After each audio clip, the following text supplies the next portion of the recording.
Okay, here you go. What is your position here at the school? I am the instructional specialist, but as the instructional specialist, I facilitate the teachers and students during the RTI process. Okay. And can you tell me what is RTI? Well, first of all, it's abbreviated for response to intervention. It is a proactive approach to trying to like catch the students where they're struggling, to either avoid the gaps getting wider in their in their learning, or it could also be kind of like a precursor to special education if that is the route that they will be taking later throughout the process, or we just hone in and focus in on their weaknesses, what they're struggling with, to improve them so that we can move on to another goal. Okay. And how does RTI work? RTI works, every district, and every district has a different setup, I guess, every campus also. The way we do it here is that we meet with the teachers at the end of every 6 weeks along with their failure report. We discuss who's failing, give me a little bit of background about each student. Is it, are they recent immigrants? Have they ever been in school before? Have they been retained before? Have they missed school for a certain amount of time that due to medical issues, which we do have here on our campus? We have several due to severe illnesses have missed school. So we really, when we sit down with every teachers, we just want to know, give me background, give me some feedback about the students so that we can know which way to help you. A lot of teachers want to you just give me a special ed packet right away, and that's not the way it works. We start with, well, tell me what they're struggling with. Let me see how I can help you. Let me find a research-based intervention to help you, and then we could take it from there. I did mention research-based because the interventions provided to your students or the students that are struggling must be research-based. It just can't be something that you found off the internet. Our district does a really good job of providing everybody with some type of research-based intervention. So computer programs that are done here in school that are purchased from the district, those are research-based. So, if some of the teachers would say, can I use this game? And I'm like, well, let's look at it again. So we meet with the teachers, we look at the struggling students, and then give me a little bit of background, give me some demographics about the child, and then we come up with a plan. Okay, so the student you're telling me is not passing their spelling tests. You think that they have some lack phonemic awareness and phonics. Okay, so let's set up a goal for 6 weeks. Where you're going to work with the student, let's say in, like I said, phonemic awareness. You're going to work with the student with a research-based program, just working on phonics, so that when they get to their spelling tests, they'll, the teacher sets that up. Some teachers are like, well, I want them to at least to get, right now they're only getting 2 out of 10 questions correct. I want them to get 5. Okay, so we set up a goal for the student, and then the teachers are responsible for carrying out the intervention that they're stating. You can't just say that I'm doing it and not do it. That's not RTI. So do it, and monitor. Here at our campus, the teachers are required to progress monitor every 2 weeks. So that means, okay, in 2 weeks that you provided this intervention, and it's usually like a grade. You said you wanted 5 out of 10. Did they get the 5 out of 10? Well, they got 3. Okay, and then the following 2 weeks, well, now they got 4. Okay, so then we start looking at progress. Is there progress? At the end of the 6 weeks, we reconvene and we decide, is the student going to continue in the intervention, maybe continue with something different, or maybe by this time the parent has requested some type of testing. So then we'll look at, special ed testing, dyslexia testing, but we usually leave that as our last resort. We want to try to target small skills within the 6 weeks. It's not meant to be, they're not meant to be in RTI forever. It's supposed to just be like a real quick intervention. Did it work? Yes. Okay, let's move on to the next thing. So. Okay, and how do the teachers track student progress? Like I said, they track it through progress monitoring. In our district, they're required to enter everything on DMAC, and then so that me as an administrator or our principal or assistant principal or any administrator for that matter can log in and say, oh, so and so is an RTI. They're working on math fluency. They're not getting any better or they're getting better. So it kind of becomes something that I can see, any administrator can see. And then obviously that's something you want to bring with you to your parent conferences. So this, in our, like I said, in our district, they enter everything on DMAC, and then the teachers are required to have a binder. And the binder, it's kind of like just like a written hard copy of what you're inputting onto your DMAC. How much support do students receive?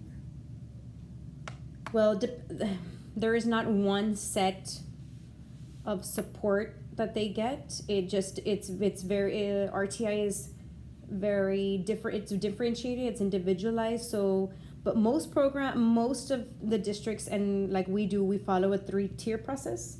So we have tier 1 instruction. That's your what you generally do for the entire class. You have tier 2 is with your small group. That might be like you pull them out for a little bit and you give them something different than what you had previously done. And then tier 3 is your intensive intervention, which it's like something completely different than what you did from tier 2 and tier 1. Okay. Yeah. And how is RTI related to special education? Okay. Well, they're not the same thing. So, I want to say they're not related, but I do want to say that they're kind of related because they're not related because it's not the same thing.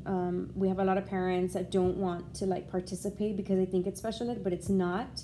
But in a way, it's for teachers, for someone who's been struggling and they've been in RTI and you tried all these different things, it's kind of like the first step to get them into the special education program if they do qualify.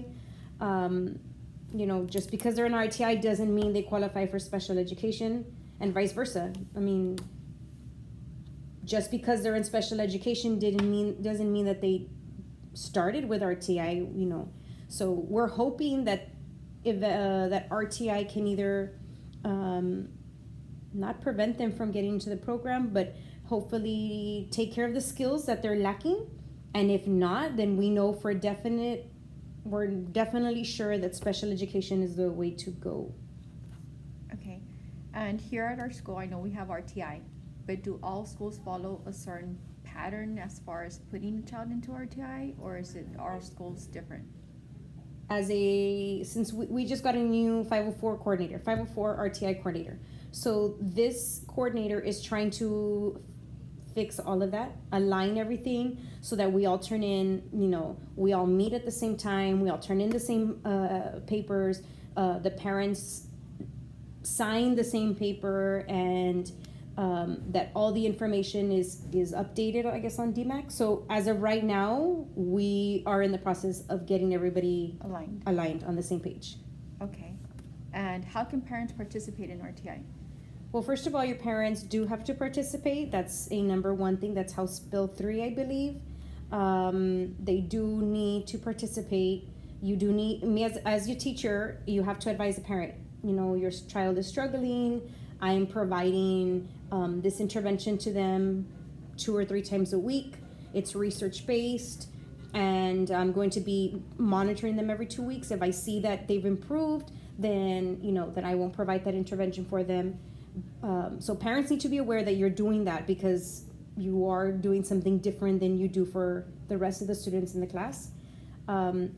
Your parents also are invited to attend our meetings. Like at the end of the 6 weeks, our parents are invited to come in and listen to what you have to say about their child and what we agree on. Is the child going to continue with the same intervention? Maybe the parent can help us out with some of the input. Maybe we saw some progress and the parent can say, what, because I really sat down with him every single night and we went over the spelling word, so that helped him progress. So while they have to sign. They have to be aware that their child is in the program. I would invite them to the meeting to hear their. I would kind of compare it also to what you would tell them in the report card night. Okay, and you mentioned that the teacher of content is the one that gives them The intervention. Can someone else also come in and give them an intervention, or does it necessarily have to be the teacher? Someone else can come in. For example, myself as the instructional specialist, I can come in and give them that intervention if I am, trained in providing that intervention. But if I don't know anything about it, then that would, then maybe you wouldn't choose me to give the intervention. But if I'm aware of, I know how to use a program, I know how it works, then I could provide. I am a certified teacher, then that would be qualify as someone providing the intervention to the student.